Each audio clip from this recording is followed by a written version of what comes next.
We're part of the carnivore team here at the zoo, and that means we're lucky enough to work with our beautiful tigers. We do have 3 tigers here at the zoo. Today we're going to introduce you to 2 of those tigers. So we have Charlie and Sunita. Charlie is our male, he is the bigger one that's out there. Sunita's one of our females. We're also lucky enough to have another female here. Her name is Mika. Mika's another female, and she is on the habitat behind this one at the moment. Now the reason they're not all out here together right now is because typically tigers are a solitary animal.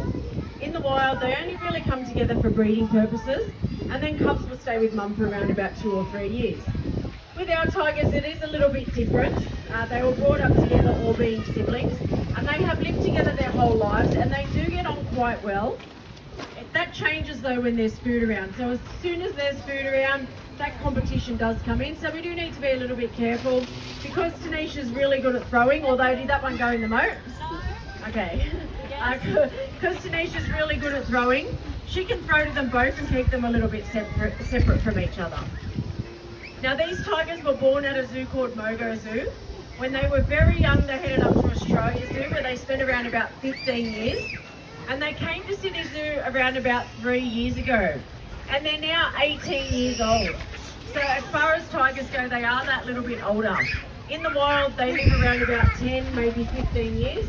In human care though, they can live quite a bit longer. And that's because they have the best vet care, the best nutrition and no predators. So they are all doing very, very well for their age. Now in the wild, tigers eat mostly medium to large sized hoofed animals, such as various species of antelope, wild boar and buffalo. They will also eat smaller prey if there's not a lot of food around, or if the opportunity arises.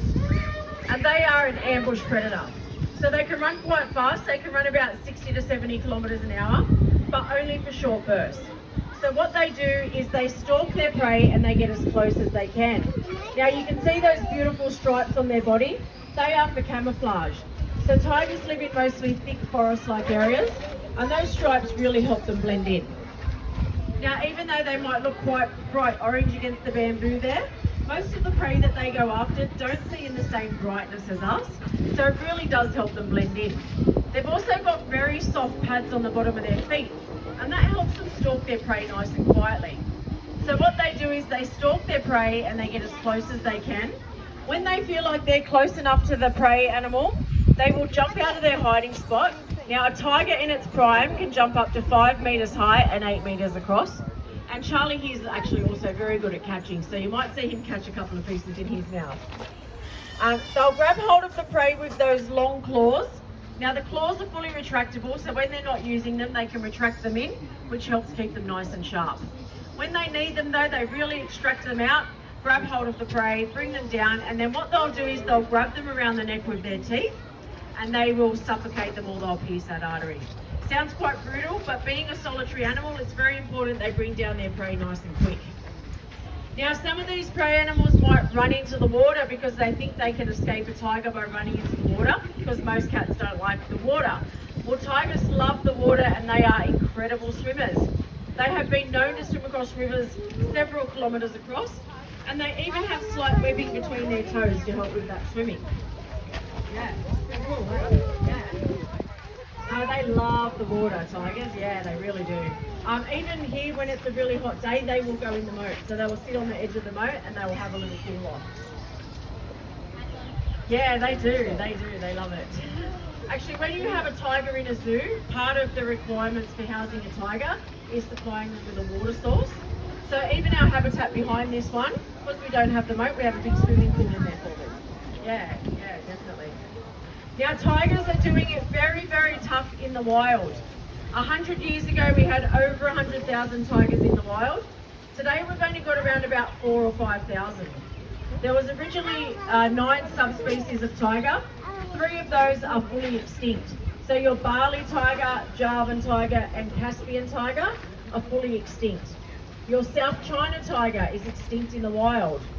And then you've got your Sumatran, Siberian, your Malay and your Indo-Chinese.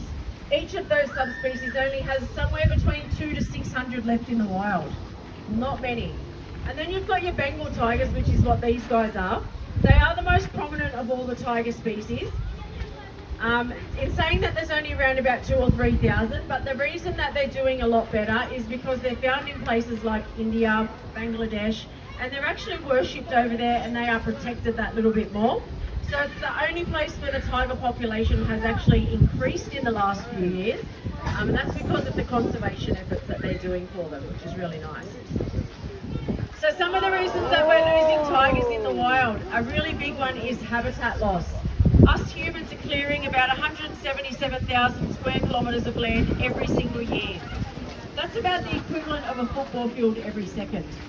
So they're losing their land, they're losing the corridors that they'll use to move to new places, meet new mates.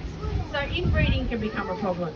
They're coming in closer contact with humans and they're preying on livestock because it's an easy meal. So the farmers will take revenge on them because the livestock is how they make their income. Believe it or not, there is also a trade for meat and body parts. So there are traditions that people think that consuming tiger body parts can make them stronger or cure certain ailments. Obviously this is not true, it does not work at all, but some of these traditions go back hundreds or even thousands of years, so they are hard to break. So they do face quite a lot of challenges. Now if you're wondering what we can all do to help save tigers in the wild, one thing that we can all do, everybody who drinks coffee, which I think is a lot of us, when you go get when you go buy your coffee in the morning, you can ask to look at the packaging. Now, if on the packet there's a little green frog, it's called the Rainforest Alliance symbol. If it has that little green frog on the packet, it means that the coffee has been sourced in a way that's not harmful to the planet.